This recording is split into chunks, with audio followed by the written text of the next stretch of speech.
Hello everyone. So in this video, let us talk about a problem from LeetCode. The problem name is remove covered intervals. So let's start.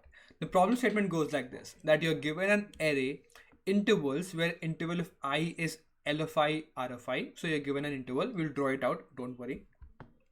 Represented as this interval.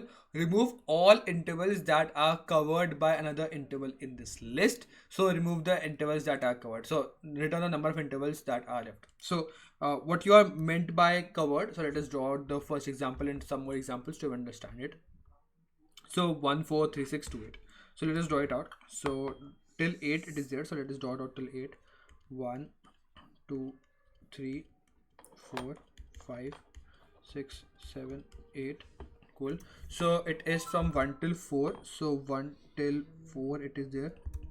And then it is 3 to 6. So 3 to 6 it is there. And then it is 2 to 8. So 2 till 8. Now what you can actually observe is that this 3 to 6 this interval, it is covered. So this is covered by the top interval, this interval, and thus you don't have to require this interval. This interval is not covered because it is like taking out this space. This space is there, so this is not entirely covered. You cannot delete it out, but this interval is directly inside this interval. So like taking this interval is not a good decision. So yeah, so that is why you have to delete out this interval, and the only intervals you have to take is this and this, and the answer will be 2. Yeah. So similarly for the last interval as well. So how you can do that? The first thing which comes to my mind of such a problem is that you can sort out these intervals by the starting point. Okay, by the starting point you can actually just sort out these intervals. But what next? Like if you even sort them out, what is the next problem or next intuition you'll do? What you can directly do is, let us take some examples and try to see. Let us take this example only. Let us say that after sorting it out, always it will sort by the x coordinate. So it is some x and some y, x and y. So by smallest means that the smallest x will come first. Okay, so this interval will come first, then this interval, and then this interval. So let's say that you have this interval. You'll first take the first interval. Now if you take the first interval, what you can directly observe is that you will take this interval. Let's say that you'll take this interval. Now the next interval you have is this interval. And if you take this interval, what you can observe is that from this interval to this interval, you have been covered till now. So you have covered because you have taken this interval. So this interval is covered, like the amount of distance you have is covered like this. Okay. So what you can do is, let's say that the next interval in the range you have is this, because this is after this x, this is the next x. Okay. So this interval covers this from this to this. Okay. So now from till I was covered from this to this point. Now I'm covered from this to this point actually, because this is also covered, this is also covered, and this is also covered by this. So this is also completely covered. Okay, fine. Now comes this interval. Now this interval is obviously inside the intervals that I have already processed till now, and thus I will not take this. And that seems a valid solution. So what you can directly do is that you have to take 2-3 pointers. What you can say is that one pointer says it is the last, and one say that is current. Current means that the current pointer that you're iterating over. Last means that the last range that you have taken. Let us take one more example so that it will become more clear to you. Let's take 1, 2, 3, 4, 5. Let's say that we have one point, like one interval as this and one interval as this. Now what you'll do, because both of them start at the same point, obviously the first interval you will be taking is this, because you'll first sort by x and then sort by y. So the sorting by x is same, then you sort by y. So this is the smaller y. So you'll first take this interval. When you take this interval, then it is fine. And then obviously then you have this interval. This is the larger one, so you'll take this larger one interval. So you'll take that there are 2 intervals that you have to take, but actually there's only one interval. You can only take this interval, and this will be like this small interval will be inside this interval, so it is fine. So you can only take one interval. So okay, so which means that if you have 2 intervals, but let's say that in the same example, if this interval would have been starting from this point, then you have to take both the intervals. So it actually means that if both the intervals start from the same point, then it is better to take the one that is larger one. So how you can do that? Like how will you know which is the larger one? So what you can do is that, let's say that you have intervals like this. So 1, 2, so 1, 1 to 3 you have the interval, 1 to 4 you have the interval, 1 to 5 you have the interval. Now obviously 1 to 5, taking 1 to 5 is better decision. So what you can do is that you'll take the 1 to 3 interval only. But if the next interval starts from 1 only, like the last interval you have taken. So let's say that you're storing the last interval you have taken till now.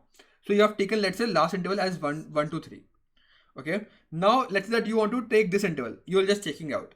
Now this interval has the starting as the last interval you have taken, that is 1 only. But it has gone far deeper, that is far larger than it is 4. So instead of this taking, you'll take this. Okay. Now you'll go to the next element, next interval. You'll see that this is 1 till 5. Now again you start, the last interval you have taken is this. Let's say now this is 1 only. But it is also starting from 1, but it is going far interval. So now you're taking this only. You'll not increment the total number of different intervals you have taken, but you will only switch the last interval you have taken till now. But now let's say that the next interval is from 2 till 7. Now this is different. So let's say that there is one interval that is going from 1 till 5. Now 2 till 7. So 2 till 7, like this part is inside, but this part gone outside. So what you can observe is that the next element is greater than the last element that you have taken. If it is greater than the last element you have taken, so then it is obviously increasing. And when you have increasing the next element, you will increment the total number of pointers you have taken, like the total number of what you can say, the segments that you're taking, intervals. So you'll understand more when you have coded it out, but this is the overall gist. Let us take the example and it will become more clear to you.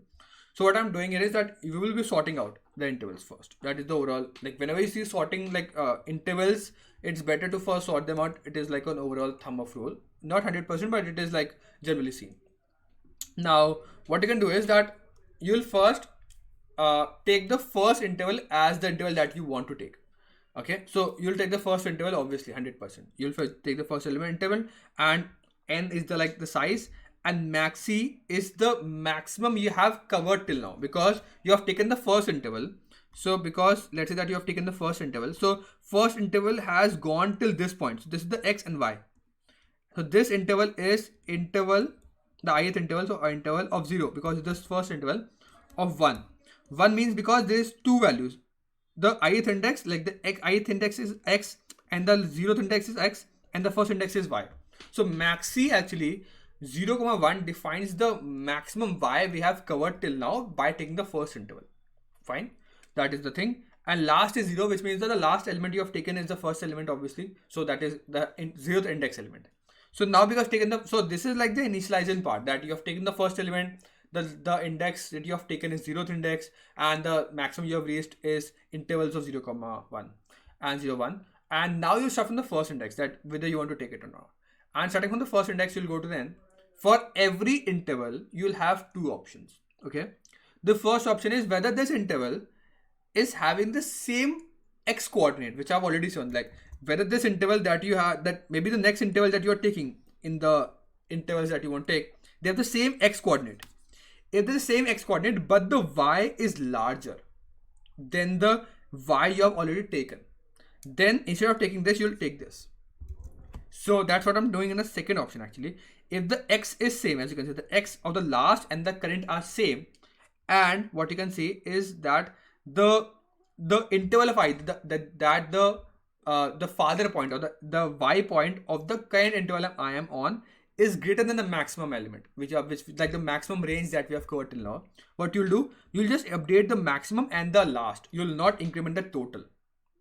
Fine. But if the intervals, like the last x coordinate and the current coordinates are not same, if they're same, then you will do the same thing. Like if they're same, then whatever is the maximum distance that I've covered, you'll just update that and not update the total, because you have not updated the total. You have taken this element, but instead of taking, you are taking now this. So you have not, because you have already taken that, you have not taken a new element. Okay, so that is why that you're just shifting that. You've taken this interval, now you're taking this interval. So you're only shifting that. You're not adding a new interval. So that is where like you will not increment the total. You're just shifting that. So you're just shifting the last element and the maximum till now. But if the current interval, like the last interval's x coordinate is not the same as the current interval that I'm iterating on x coordinate. So what you'll do in that case, if they're not same, then if the current intervals that you're on has the larger distance than the maximum, Then what you'll do, you will again do the same thing that as you can see that we are doing the same thing. Last year updated, maximum updated, but now the total is also updated, because now in that scenario it is farther, like it is more larger distance and it is not like completely overlapping inside it. So now you will update the total, and in the end just return the total. And whenever you find out that there's an interval that is smaller, because let's say that the interval's y coordinate that you're iterating over is smaller than the maximum. Okay, the maximum you have reached, let's say 8, like you have taken an interval like 2 to 8, and the next interval that you have is, let's say, 5 to 6. Now 5 to 6 is lying between 2 to 8, so it is smaller. So because it is smaller, the interval that you are on, so ith interval, its max, like its y coordinate, that is interval of I like 1, its y coordinate, it's less than the maximum you have reached till now. So you will not take it anywhere. Like, so this if and else condition will like just neglect that.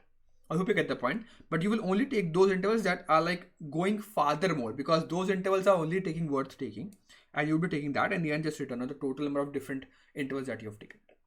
That's the overall idea of this problem. The code will be in the description of this video, so if it helps, you can also see that. So thank you for watching this video till the end. I will see you next one. Till then, keep coding, and bye.